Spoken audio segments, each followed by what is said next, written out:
ಜನಶ್ರೀ ನ್ಯೂಸ್ಗೆ ಸ್ವಾಗತ. ನಾನು ನಿತಿನ್ ಮಂಜುನಾಥ್. ಬಿಜೆಪಿ ಶಾಸಕ ಜಗದೀಶ್ ಗೂಡಗುಂಡಿ ಕ್ಷೇತ್ರದಲ್ಲೇ ಪರವಾನಗಿ ಇಲ್ಲದೆ ಮಣ್ಣು ಮಾಫಿಯಾದ ಅಟ್ಟಹಾಸ ನಡೆದಿದೆ. ಬಾಗಲಕೋಟೆ ಜಿಲ್ಲೆಯಲ್ಲಿ ಅಕ್ರಮ ಮಣ್ಣು ದಂಧೆ ಗಂಭೀರ ರೂಪವನ್ನು ಪಡೆದುಕೊಳ್ತಿದೆಯಾ? ಬಿಜೆಪಿ ಶಾಸಕ ಜಗದೀಶ್ ಗೂಡಗುಂಡಿ ಕ್ಷೇತ್ರದಲ್ಲಿ ಪರವಾನಗಿ ಇಲ್ಲದೆ ಮಣ್ಣು ಸಾಗಾಟ ನಡೆಯುತ್ತಿದೆ ಅನ್ನುವಂತಹ ಗಂಭೀರ ಆರೋಪಗಳು ಕೇಳಿಬರ್ತಿದೆ.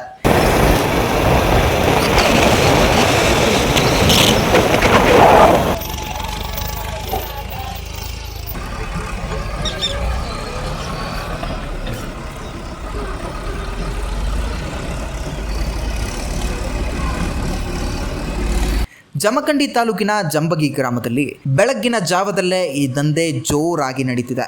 ಇದು ಕಾನೂನುಬದ್ಧ ಕೆಲಸ ಅಲ್ಲ, ಪರವಾನಗಿ ಇಲ್ಲದೆ ನಡೆಯುತ್ತಿರುವಂತಹ ಅಕ್ರಮ ಚಟುವಟಿಕೆ. ಕೃಷ್ಣಾ ನದಿ ತೀರದಲ್ಲಿ ಜೆಸಿಪಿ ಯಂತ್ರಗಳ ಮೂಲಕ ನಿರಂತರವಾಗಿ ಮಣ್ಣು ಬಗೆಯಲಾಗ್ತಾ ಇದೆ. 50ಕ್ಕೂ ಹೆಚ್ಚಿನ ಟ್ರ್ಯಾಕ್ಟರ್ಗಳ ಮೂಲಕ ಅಕ್ರಮವಾಗಿ ಮಣ್ಣು ಸಾಗಾಟ ನಡೆಸುತ್ತಿರುವುದು ದೃಶ್ಯಗಳಲ್ಲಿ ಸ್ಪಷ್ಟವಾಗಿದೆ. ನೀರಿನ ಮಟ್ಟ ಕಡಿಮೆಯಾದ ಕೂಡಲೇ ಕೃಷ್ಣಾ ನದಿಯ ಒಡಲನ್ನೇ ಕಿತ್ತುಕೊಳ್ತಿರುವಂತಹ ದಂಧೆಕೋರರು ನದಿ ಪ್ರದೇಶದಲ್ಲಿ ಈ ಕಾರ್ಯ ನಡೆಸುತ್ತಿರೋದು ಮತ್ತೊಂದು ಗಂಭೀರವಾಗಿ ಪರಿಗಣಿಸಬೇಕಾದಂತಹ ಅಂಶ.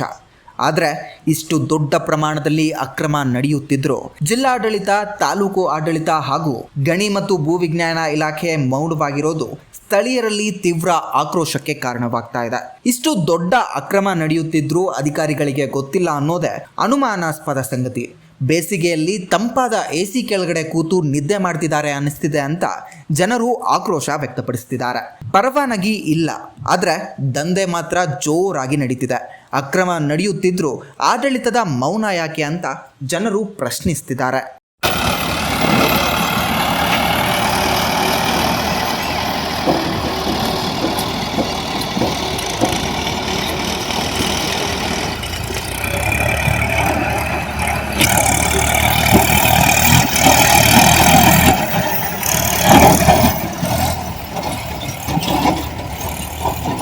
ಇದು ಬಾಗಲಕೋಟೆ ಜಿಲ್ಲೆಯ ಜಮಖಂಡಿ ತಾಲೂಕಿನ ಜಂಬಗಿ ಗ್ರಾಮ. ಇಲ್ಲಿ ಪರವಾನಗಿ ಇಲ್ಲದೆ ಮಣ್ಣು ಸಾಗಾಟ ನಡೆಯುತ್ತಿದೆ ಎಂಬ ಆರೋಪಗಳ ನಡುವೆಯೇ ಸಂಬಂಧಪಟ್ಟ ಇಲಾಖೆಗಳಿಂದ ಯಾವುದೇ ಸ್ಪಷ್ಟ ಕ್ರಮ ಕಾಣಿಸದೇ ಇರೋದು ಹಲವು ಪ್ರಶ್ನೆಗಳನ್ನು ಎಬ್ಬಿಸ್ತಿದೆ. ಅಕ್ರಮ ಮಣ್ಣು ದಂಧೆಗೆ ಕಡಿವಾಣ ಯಾವಾಗ? ಜವಾಬ್ದಾರಿ ಹೊಂದಿರುವ ಅಧಿಕಾರಿಗಳು ಕ್ರಮ ಕೈಗೊಳ್ತಾರಾ? ಗಣಿ ಮತ್ತು ಭೂವಿಜ್ಞಾನ ಇಲಾಖೆ ಕೊನೆಗೂ ನಿದ್ರೆಯಿಂದ ಎಚ್ಚರಗೊಳ್ಳುತ್ತಾ? ಕಾದು ನೋಡಬೇಕಾಗಿದೆ.